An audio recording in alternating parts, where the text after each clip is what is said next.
Bulletin میں سب سے پہلے آپ کو خبر دیں، امریکہ اور سعودی عرب نے عراق میں ایران نواز گروپوں کے ٹھکانوں پر حملے کیے ہیں۔ عراق میں ایرانی حمایتی گروپس کے اتحاد حشد الشعبی کے ذرائع کے مطابق امریکی سعودی حملوں میں 10 افراد جاں بحق ہو گئے ہیں، متعدد زخمی ہیں۔ حشد الشعبی کے عہدیدار کے مطابق امریکی سعودی حملوں میں سب سے بڑا حملہ صوبے نینوا میں ہوا، جہاں 10 افراد مارے گئے۔ سعودی وزارت دفاع کا کہنا ہے کہ کارروائی حالیہ ڈرون حملوں کے جواب میں امریکی سینٹرل کمانڈ کے ساتھ مل کر کی گئی۔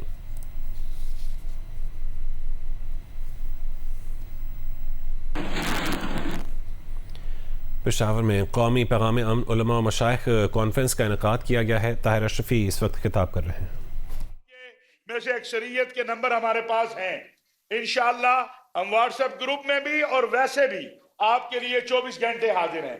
انشاءاللہ اسلام آباد میں جو مرکزی دفتر ہے وہ بھی آپ کے لیے حاضر ہے، یہاں بھی انشاءاللہ گورنر صاحب نے کہا ہے ہم اس سے استفادہ کریں گے۔ گورنر صاحب کے سیکریٹریٹ سے بھی وزیر اعلیٰ صاحب کو بھی کہیں گے کہ امن کے مشن میں آپ معاون بنیے۔ تمام طبقات جو ہیں، قومی پیغام امن کمیٹی کا پیغام امن ہے، اسلام ہے، پاکستان ہے، اور انشاءاللہ ہم اپنے شہداء کے ساتھ بھی ہیں، اپنے غازیوں کے ساتھ بھی ہیں۔ کس طرح بھول سکتے ہیں ہم اپنے علماء کو، اپنے مشائخ کو۔ باجوڑ میں جمعیت علماء اسلام کا اجتماع تھا جس کے اندر 100 کے قریب لوگ جو ہے وہ شہید ہوئے۔ یہاں آپ کی مسجد جو تھی پولیس لائن کی نماز، ادھر اللہ اکبر ہوا، ادھر تو یہ کون سا اسلام ہے؟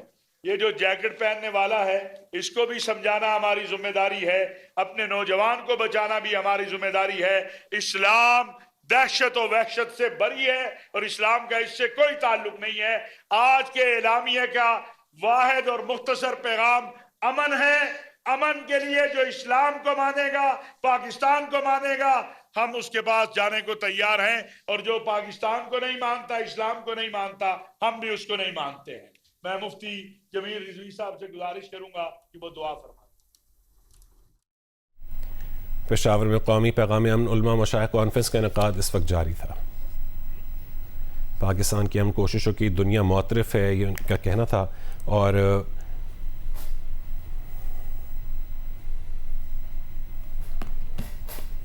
آگے بڑھیں، آپ کو بتائیں کہ امریکی سینٹ کام کا کہنا ہے کہ ایرانی پاسداران انقلاب گارڈ نے مشرق وسطی میں موجود امریکی افواج پر متعدد بیلسٹک میزائل داغے ہیں۔ ایران کے تمام میزائل کامیابی سے روک دیے گئے ہیں۔ امریکی افواج بدستور چوکس ہیں اور مکمل تیاری کی اعلیٰ سطح پر موجود ہیں۔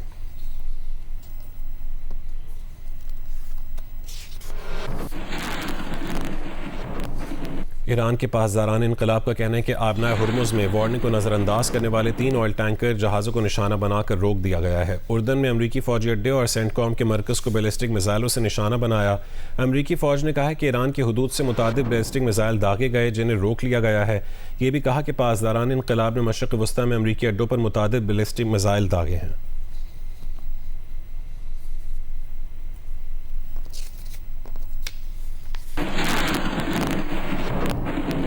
یمن کی حوثی اکثریتی تنظیم انصار اللہ کا بحیرہ احمر میں سعودی آئل ٹینکر کو نشانہ بنانے کا دعویٰ۔ حوثی ترجمان یحییٰ سرا کا کہنا تھا کہ بحیرہ احمر میں سعودی آئل ٹینکر کو بیلسٹک میزائلوں سے نشانہ بنایا۔ آئل ٹینکر نے بحیرہ احمر میں ہماری بحری ناکہ بندی کی خلاف ورزی کی اور وارننگ کال کو نظر انداز کیا۔ میزائل حملوں کے بعد سعودی آئل ٹینکر کو واپس مڑنا پڑا۔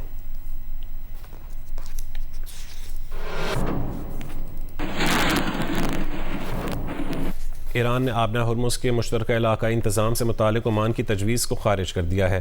عمانی منصوبے کے کامیاب ہونے کا کوئی امکان نہیں ہے۔ عمان کے ساتھ مشترکہ کنٹرول کا انتظام ایرانی مفادات کے خلاف ہوگا۔ آبنائے ہرمز سے گزرنے والے جنوبی راستے جہازوں کے لیے خطرناک ہو سکتے ہیں۔ ایرانی عہدیدار کی خبر ایجنسی سے بات چیت۔ اعلیٰ ایرانی عہدیدار کا کہنا تھا کہ آبنائے ہرمز کے انتظامی معاملات میں دیگر ممالک کے کسی بھی کردار کو مسترد کرتے ہیں۔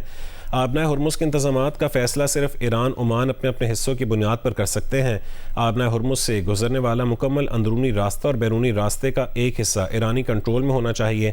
اعلیٰ ایرانی عہدیدار کا کہنا تھا کہ ایران عمان کو ایک قابل قدر ہمسایہ سمجھتا ہے۔ آبنائے ہرمز میں عمان کا کنٹرول اس کے حصے کے مطابق ہونا چاہیے۔ ان کا کہنا تھا کہ امریکہ سعودی عرب آبنائے ہرمز سے متعلق اپنے غیر حقیقی منصوبوں کے لیے عمان پر دباؤ ڈال رہے ہیں۔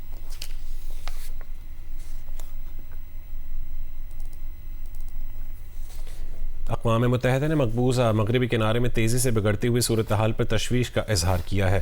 اقوام متحدہ نے قابضین کے تشدد کی مذمت کی ہے۔ اقوام متحدہ کے مشرق وسطی عمل کے لیے نائب خصوصی رابطہ کار کا کہنا ہے کہ گزشتہ ہفتے مقبوضہ مغربی کنارے میں بڑھتے ہوئے تشدد کے نتیجے میں شہریوں کی اموات، بے دخلی، املاک کو نقصان اور متاثر برادریوں میں بڑھتی ہوئی عدم تحفظ کی صورتحال پیدا ہوئی۔ فلسطینی برادریوں، گھروں، عبادت گاہوں اور شہری بنیادی ڈھانچے کے خلاف اسرائیلی قابضین کے حملے تشویشناک سطح پر جاری ہیں۔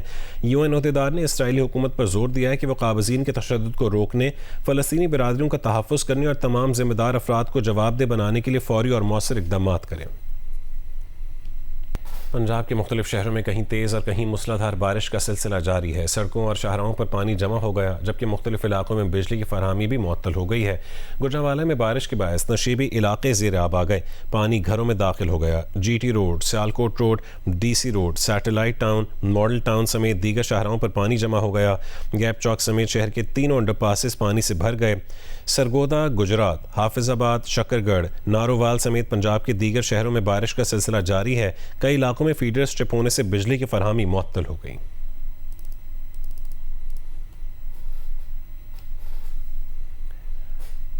ملک میں بارشوں کا نیا سسٹم داخل ہو گیا ہے۔ محکمہ موسمیات نے آئندہ 4 روز تک تیز بارشوں کی پیش گوئی کی ہے۔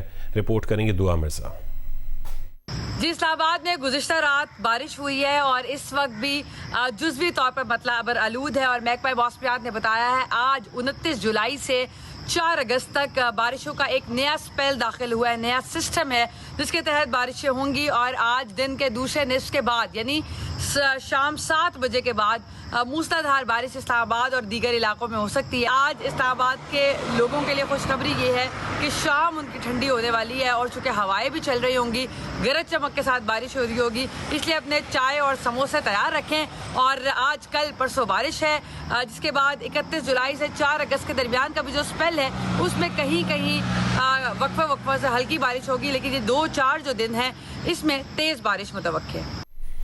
خلیج بنگال میں موجود ڈیپ ڈپریشن مزید شدت اختیار کر گئے، ڈیپ ڈپریشن میں تبدیل ہو گیا ہے۔ بحیرہ عرب اور خلیج بنگال سے آنے والی مانسون ہوائیں ملک کے بیشتر مقامات پر بارش کا سبب بن سکتی ہیں۔ 31 جولائی سے 2 اگست کے دوران کراچی سمیت سندھ میں بھی بارش کا امکان ہے۔ انیبا ضمیر شاہ تفصیل بتائیں گی۔ کراچی میں اس وقت مطلع ابر آلود ہے، جبکہ جنوب مغرب سے سمندری ہوائیں 10 سے 12 کلومیٹر فی گھنٹہ کی رفتار سے چل رہی ہیں۔ آج دن کا زیادہ سے زیادہ درجہ حرارت 33 سے 35 ڈگری سینٹی گریڈ تک رہ سکتا ہے۔ دن میں موسم گرم اور مرطوب رہنے کا امکان ہے، جبکہ کراچی سمیت سندھ کی جو ساحلی پٹی ہے یہاں پر آج بھی کہیں کہیں بوندا باندی ہو سکتی ہے۔ سندھ کے دیگر مقامات پر موسم گرم اور مرطوب رہنے کا امکان موجود ہے۔ ہوا کا شدید کم دباؤ جو خلیج بنگال میں موجود تھا اب اس کی شدت میں مزید اضافہ ہو چکا ہے، اور یہ ڈیپ ڈپریشن کی صورت میں اب خلیج بنگال کی سمندری حدود سے نکل کر بھارت کی زمینی حدود میں داخل ہو چکا ہے، اور جب بھی کوئی سسٹم زمینی حدود پر آتا ہے، سمندری سسٹم، اس کے بعد وہ کمزور ہونا شروع ہو جاتا ہے، تو یہی امکان موجود ہے کہ آہستہ آہستہ یہ سسٹم کمزور ہو جائے گا۔ محکمہ موسمیات نے آج سے 5 اگست کے دوران ملک کے بیشتر مقامات پر آندھی اور گرج چمک کے ساتھ بارش کی پیشن گوئی کی ہے۔ سندھ میں بھی بارشوں کا امکان موجود ہے۔ 31 جولائی سے 2 اگست کے دوران سندھ کے بیشتر مقامات جیسے سکھر، جیکاباد، لاڑکانہ، دادو سے جو ملک کا اضلاع ہے یہاں پر بھی آندھی اور گرج چمک کے ساتھ بارش کا امکان موجود ہے۔ کہیں کہیں موسلا دھار بارش بھی ہو سکتی ہے۔ ایسے ہی ٹھٹا، بدین، سجاول سمیت کراچی میں بھی بارش کا امکان موجود ہے۔ ماہرین موسمیات کے مطابق کراچی میں 1 اگست سے 2 اگست کے دوران بارش کا امکان موجود ہے۔ ہلکی سے معتدل شدت کی بارش ہو سکتی ہے، کہیں کہیں مختصر دورانیے کی تیز بارش ہو سکتی ہے، گرج چمک ہو سکتی ہے، جبکہ کہا جا رہا ہے کہ ایک اور جو ہوا کا کم دباؤ ہے وہ 8 اگست کے آس پاس خلیج بنگال میں بن سکتا ہے اور ملک میں بارشوں کا سبب بن سکتا ہے۔ جی، لاہور کی فضاؤں پر سرمائی گھٹاؤں کا راج ہے جو وقفے وقفے سے برس رہی ہیں۔ اب تک 44 ملی میٹر بارش ریکارڈ کی جا چکی ہے۔ محکمہ موسمیات کے مطابق بارش کا یہ سلسلہ 5 اگست تک جاری رہے گا۔ تفصیل بتائیں گی فروا۔ جی، لاہور میں اس وقت تیز ہواؤں کے ساتھ ساتھ بادلوں کی انٹری ہو چکی ہے۔ کالے سیاہ بادل جو ہے اس وقت آسمان پہ دکھائی دے رہے ہیں، اور صبح سے 8 بجے کے قریب سے بارش کا سلسلہ جو ہے وقفے وقفے سے جاری ہے، اور اب تک 44 ملی میٹر بارش جو ہے وہ ریکارڈ ہو چکی ہے۔ محکمہ موسمیات کے مطابق یہ چوتھا سپیل ہے مونسون کا، جو کہ 5 اگست تک جو ہے یہ جاری رہے گا۔ کہیں ہلکی اور کہیں تیز بارش ہوگی، اور اس کے علاوہ پنجاب کے جو بیشتر دریا ہیں ان میں جو پانی کا بہاؤ ہے وہ نارمل ہے۔ اس کے علاوہ محکمہ موسمیات کے مطابق بارش کا یہ سلسلہ صرف آج نہیں بلکہ آئندہ 24 گھنٹوں کے دوران بھی اسی طرح سے جاری رہے گا۔ وقفے وقفے سے بارش ہوتی رہے گی اور اب تک 44 ملی میٹر بارش جو ہے وہ ریکارڈ ہو چکی ہے۔ جی پشاور میں آج موسم گرم اور خشک ہے۔ محکمہ موسمیات نے کے پی کے بالائی اضلاع میں آئندہ 24 گھنٹوں کے دوران جبکہ پشاور اور دیگر میدانی علاقوں میں کل سے بارشوں کی پیش گوئی کی ہے جو وقفے وقفے سے 5 اگست تک جاری رہنے کا امکان ہے۔ تفصیل بتائیں گی شیبہ حیدر۔ پشاور میں موسم گرم اور خشک ہے، تیز دھوپ نکلی ہوئی ہے، مطلع صاف ہے، لیکن آج ساتھ میں ہلکی ہلکی ہوائیں بھی چل رہی ہے۔ محکمہ موسمیات کے مطابق پشاور میں آئندہ 24 گھنٹوں کے دوران بارش کو کوئی امکان نہیں ہے، جبکہ خیبر پختونخوا کے بالائی علاقوں میں آئندہ 24 گھنٹوں کے دوران گرج چمک اور تیز ہواؤں کے ساتھ بارش کی پیشگوئی کی گئی ہے۔ محکمہ موسمیات کے مطابق پشاور سمیت خیبر پختونخوا میں کل سے بارشوں کا امکان ہے اور بارشوں کا یہ سلسلہ وقفے وقفے سے 5 اگست تک جاری رہنے کا امکان ہے۔ محکمہ موسمیات کے مطابق گزشتہ 24 گھنٹوں کے دوران خیبر پختونخوا کے بالائی علاقوں میں بارشیں ہوئی ہیں۔ پاڑا چنار میں 5 ملی میٹر، باجوڑ میں 13 ملی میٹر، سب سے زیادہ بارش بالا کوٹ میں 28 ملی میٹر بارش ریکارڈ کی گئی ہے۔ دیر اور سیتو شریف میں 5 ملی میٹر بارش ریکارڈ کی گئی ہے۔ محکمہ موسمیات کے مطابق پشاور میں زیادہ سے زیادہ درجہ حرارت 33 ڈگری سینٹی گریڈ ریکارڈ کیا گیا ہے جو آج 40 ڈگری سینٹی گریڈ تک بڑھنے کا امکان ہے، جبکہ ہوا میں نمی کا تناسب 75% ہے۔ جی گلگت بلتستان میں حالیہ شدید بارشوں اور سیلابی ریلے سے تباہ ہونے والے پل کی جگہ پاک فوج کے انجینئرز کور نے 6 دن میں عارضی پل تعمیر کر کے جگلوڈ سکردو شاہراہ ہر قسم کی ٹریفک کے لیے بحال کر دی ہے۔ سسی ہراموش کے مقام پر تعمیر کیے گئے عارضی پل سے سکردو اور بلتستان کا ملک کے دیگر علاقوں سے زمینی رابطہ دوبارہ بحال ہو گیا ہے۔ پل بہہ جانے کے باعث شاہراہ بلتستان پر آمد و رفت مکمل طور پر معطل ہو گئی تھی، جس سے مقامی آبادی، مسافروں، سیاحوں اور مال بردار گاڑیوں کو شدید مشکلات کا سامنا تھا۔ ذرائع کا کہنا ہے کہ تیز بہاؤ، خراب موسمی حالات اور دشوار جغرافیائی صورتحال کے باوجود پاک فوج کی FCN انجینئرز کور کے افسران اور جوانوں نے شب و روز مسلسل محنت کر کے عارضی پل کی تعمیر مکمل کی۔ شاہراہ کی بحالی سے تجارتی سرگرمیوں اور اشیاء خورنوش کی ترسیل بھی دوبارہ معمول پر آ گئی ہے۔ مقامی افراد، سیاحوں اور تاجروں نے بروقت کارروائی پر پاک فوج کی خدمات کو سراہتے ہوئے اظہار تشکر کیا۔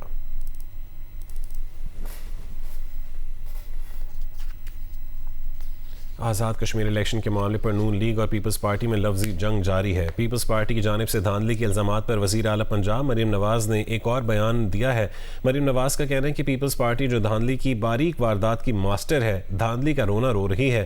مریم نواز نے طنزیہ سوال کیا کہ قیامت کتنے بجے ہے۔ آزاد کشمیر الیکشن کے معاملے پر نون لیگ اور پیپلز پارٹی کی لفظی جنگ جاری ہے۔ پیپلز پارٹی کی جانب سے دھاندلی کے الزامات پر وزیر اعلیٰ پنجاب مریم نواز کا ایک اور بیان سامنے آیا ہے۔ مریم نواز کا کہنا ہے کہ پیپلز پارٹی جو دھاندلی کی باریک واردات کی ماسٹر ہے، دھاندلی کا رونا رو رہی ہے۔ مریم نواز نے طنزیہ سوال کیا کہ قیامت کتنے بجے ہے۔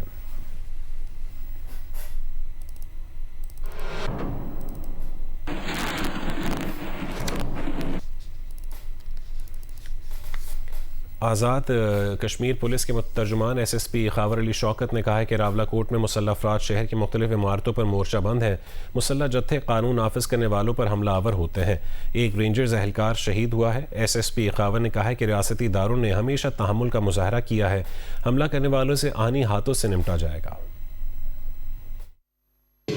اس ٹائم بھی جو کہ کل کے بالخصوص واقعات ہیں اور آج کے بھی واقعات ہیں، اور جس طرح سے جو ہے بھاری ہتھیاروں سے اور جدید ہتھیاروں سے ہمارے جو فورسز ہیں ان پہ اٹیک کیا گیا ہے، اس سے بھی واضح ہوتا ہے کہ یہ جو جتھے ہیں جو کہ مختلف پارٹیوں کی شکل میں مختلف مقامات پر جو ہے مورچہ بند ہو کر فورسز پہ حملہ آور ہو رہے ہیں، یہ کوئی معمولی جو تنظیم نہیں ہے، بلکہ اس کے تانے بانے کہیں اور سے ملتے ہیں۔ تو جہاں جہاں اس طرح کے واقعات رونما ہوئے ہیں، وہاں پہ پولیس اور قانون نافذ کرنے والے اداروں نے بھرپور طریقے سے جواب دیا ہے، اور متعدد جو ہیں وہ اہلکاران جو ہیں ہمارے زخمی ہوئے ان آپریشنز میں۔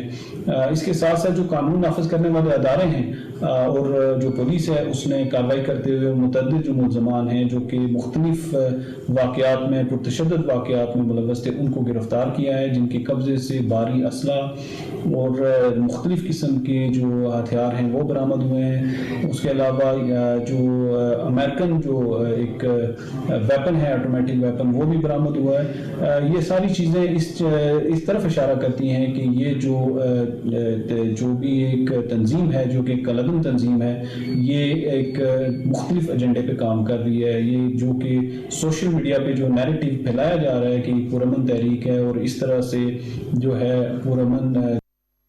پیپلز پارٹی وسطی پنجاب کے جنرل سیکرٹری حسن مرتضیٰ کا آزاد کشمیر میں دھاندلی کا الزام. کہا کہ آزاد کشمیر الیکشن میں ضابطہ اخلاق کی دھجیاں اڑائی جاتی رہیں. الیکشن کمیشن وہاں پر الیکشن ایجنٹ کا کردار ادا کرتا رہا. نون لیگ پر تنقید کرتے ہوئے کہا کہ آپ نے تو دھاندلی کی مثال قائم کر دی ہے. جس کا دل چاہے آپ اس کا مینڈیٹ چوری کر لیتے ہیں.